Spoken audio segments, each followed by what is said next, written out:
കാർത്തുവിന് 8 വയസ്സാണ്. സ്കൂൾ വിട്ടാൽ നേരെ മുത്തശ്ശിയുടെ വീട്ടിലേക്ക് ഓട്ടമാണ്. അവിടെ ഒരു മാന്തോപ്പുണ്ട് കേട്ടോ. മുത്തശ്ശി പറയും, ഈ മാവ് നട്ടത് നിന്റെ മുത്തശ്ശനാണ്. എന്നെ പെണ്ണു കാണാൻ വന്ന സമയത്ത് ഒരു തൈ എനിക്ക് തന്നു. വേനലവധിക്ക് മുത്തശ്ശിയോടൊപ്പം മാവിൻ ചോട്ടിലിരിക്കും. മുത്തശ്ശി പഴയ കഥകളൊക്കെ പറയും. കാത്തു മാങ്ങ പറിക്കും.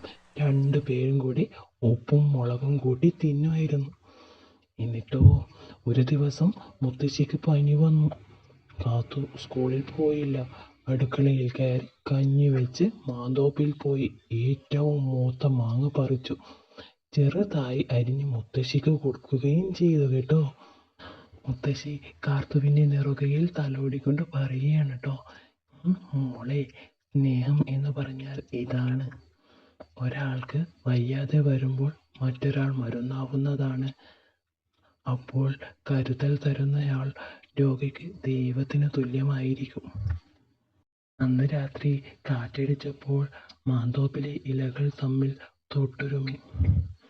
കാർത്തുവിന് തോന്നി, അതും സ്നേഹം പറയുന്ന പോലെ.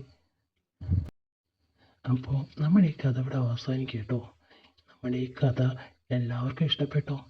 ഇഷ്ടപ്പെട്ടെങ്കിൽ സബ്സ്ക്രൈബ് ചെയ്യാനും ഷെയർ ചെയ്യാനും കമൻറ്റ് ചെയ്യാനും മടിക്കരുതേ.